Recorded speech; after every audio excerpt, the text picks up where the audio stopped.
Struggling to pay rent on your entry-level salary. Imagine your CEO making in 1 year what it would take you 400 lifetimes to earn. That is enough to spark anger. The CEO to worker pay ratio has reached insane levels, and here's how the system is rigged.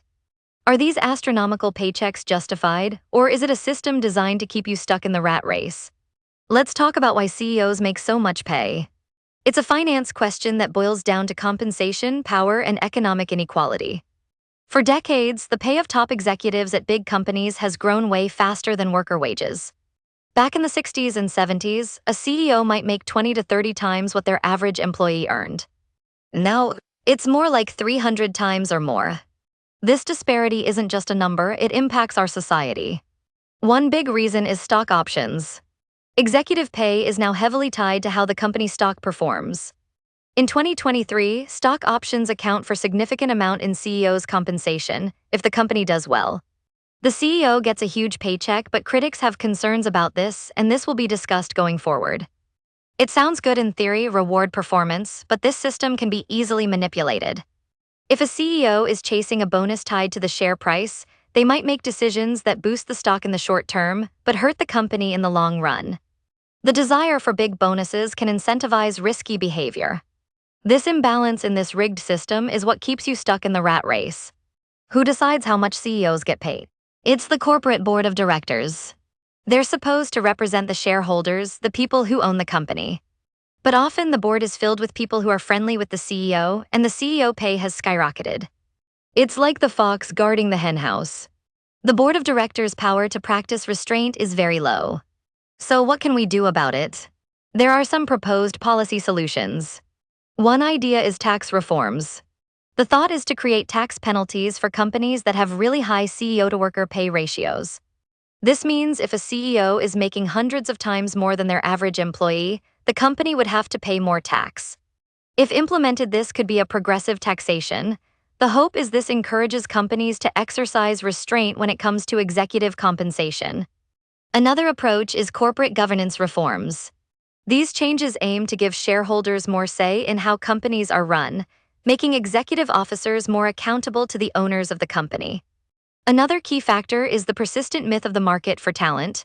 Some people suggest that CEOs are just getting paid what they're worth in a competitive market, and so a certain level of CEO pay is justified. But the data doesn't back this up. The increase in CEO compensation has far outpaced what even other high earners make. Some might suggest even to have government contracts with companies that have CEO worker ratios below a certain levels.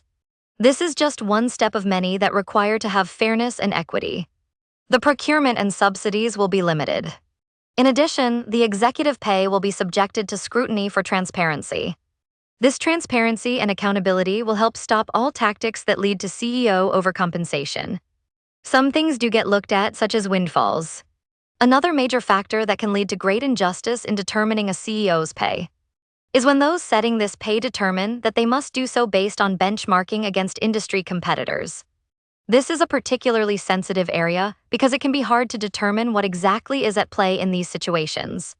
As is the case when thinking about determining accountability, setting up incentive systems to better align incentives with shareholder interest. Ultimately, directors must understand their responsibilities in keeping pay down and increasing shareholder returns. The importance of shareholder power has to be highlighted to give the equity that this system so desperately needs. Some key pieces of proposed legislation are Senator Bernie Sanders, IVT, Bill S-1577, Rep. Mark DeSaulniers, DCA-10, CEO Accountability and Responsibility Act, H.R. 3301, Stop Subsidizing Multi-Million-Dollar Corporate Bonuses Act. There have also been efforts to curb CEO pay inflating stock buybacks. All of these actions are aimed at equity, fairness, and accountability. All these government, legislative, and corporate actions aim to address the issue of excessive CEO pay and promote more equity for the worker. Let's not forget the economic and pandemic crisis that has come to play.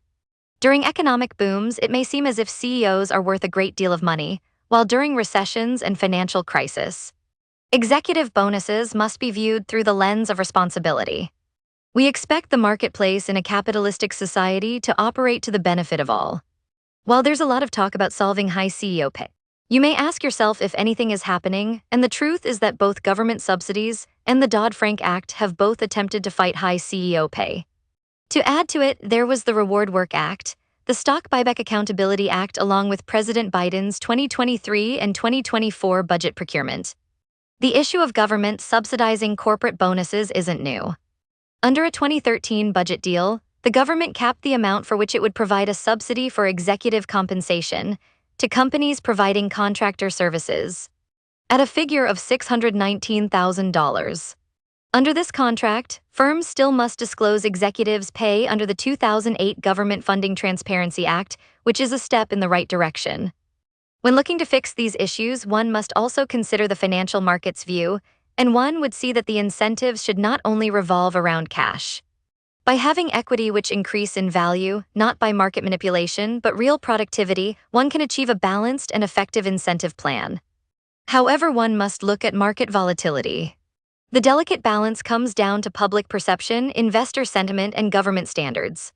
This is an area of corporate responsibility. We want to understand the delicate balance between having competitive pay, while also making sure that public expectations, investor sentiment, and all other parties are considered. It's a complicated situation with economic, political, and ethical factors, which require a multifaceted approach to balance out fairness and responsible pay structures. It is an area of corporate responsibility. And now I have to be frank. I couldn't fully cover the role of tax incentives in encouraging greater worker equity through mechanisms like employee stock ownership plans, ESOPs, as an alternative or supplement to purely top-down executive incentives. So here's what I ask you. If you want videos that explore such complex challenges, hit that like button and hit that subscribe button. This is how the rigged system helps keep you stuck in the rat race. Now what are you waiting for? I will see you later. Thank you for watching.